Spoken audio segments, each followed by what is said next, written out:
on behalf of the 6 participating states and the FCT, we want to thank the federal government of Nigeria and all the donor partners that have come together to put over $400 million to support agriculture in Nigeria. We are happy to be part of those phase 1 states. We are happy that indeed you've given us an opportunity to demonstrate indeed that Nigeria can work again. When President Muhammadu Buhari was sworn into office, he decided to create a roadmap of Nigeria without oil. Today is a densification and a footfall of that his philosophy, that Nigeria can actually have an economy independent of the oil and gas industry.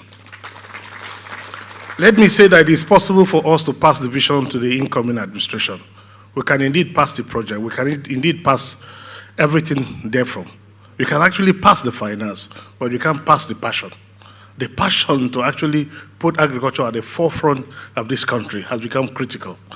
And so I call on all the participating partners, particularly the Minister of Agriculture, Finance and Industry, to please create the necessary impetus that can actually bring the actual footfall of these industries to have its products in the markets. It is traditional for Nigerians to start very big. And over time, apathy sets in and things begin to atrophy.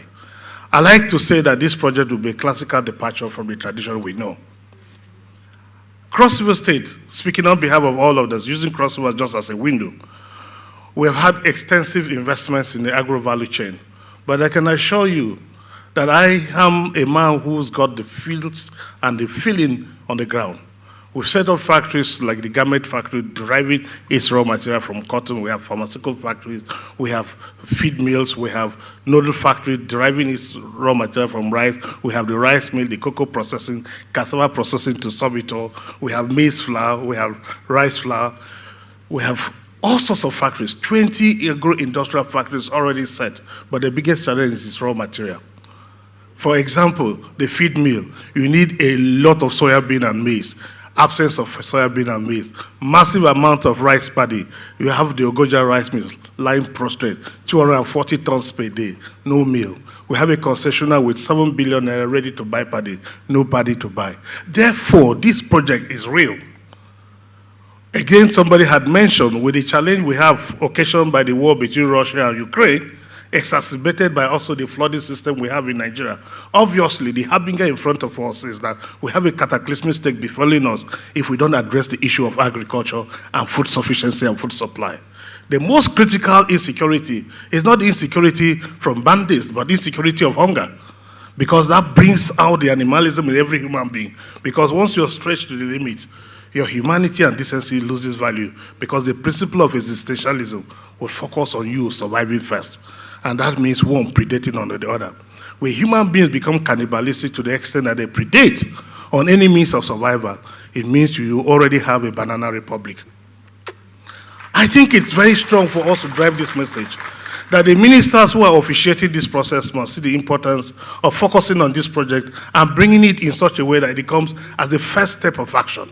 We, as governors who are on their second term on our way out, we fear with great concerns that as we watch the exit of this government as we eclipse away, we fear that as you pass this into the next government, you will see a redirection and a refocus on small quick wins that will make them win the second term election, instead of focusing on the main project, which is providing food sufficiency for this country.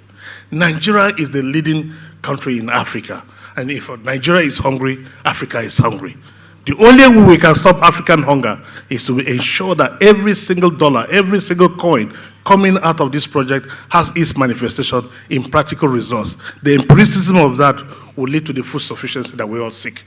Shamefully, Cross River State government brought in a company, a Dutch company, Henneman, into Nigeria to do land clearing and land preparation. For 6 months, all their materials are stocked in Nigerian ports. They're in court today, because they can't simply clear land clearing equipments. Unfortunately, as a state, we're helpless because the customs insist on getting their funds. And the various taxes and charges that keep growing. And when I sit back and look at the cost of clearing, and I just sympathize with us as we build these factories, where the raw materials, the logistics support, the off-take mechanism, where is the money to buy off and serve as the off-takers?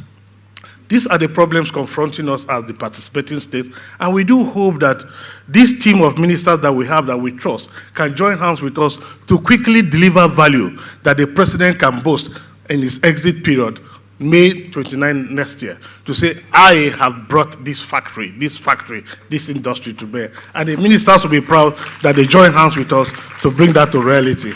I thank you so much, and I thank the federal government of Nigeria, Islamic Bank, African Development Bank, and all the participating partners that have made this fund available. Thank you, and God bless.